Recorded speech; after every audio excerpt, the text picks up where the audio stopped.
বলে পাচানা রেখো না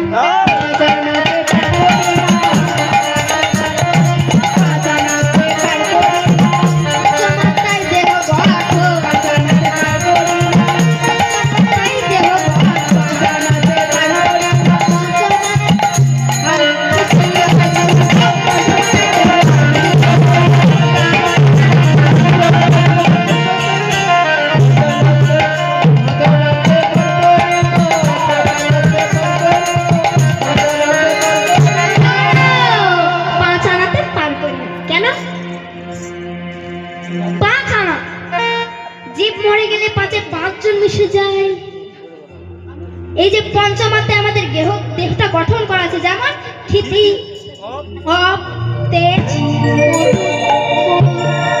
ক্ষিতি মানে মাটি, অপ মানে জল, তেজ মানে আগুন, মরুদ মানে বায়ু, ওম মানে আকাশ।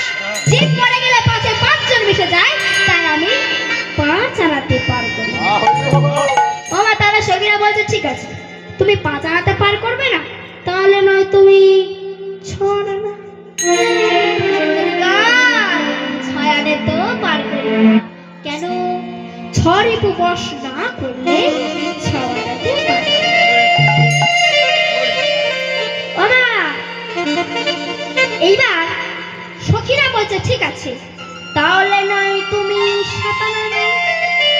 নাবিক বলছে না না না, সাত আনায় হয় নাকি? সপ্তমটার ভেদ না করলে আমি সাত আনাতে পার করি না। এইবার সখীরা বলছে আট আনা নাও। নাবিক বলছে আর আট আনা রেখো না, আট আনা রেখো না, আর আট আনা রেখো না, রেখো না। এক টানে চলে এসো, রেখো না, চলে এসো, রেখো না, টানাটানি করো না,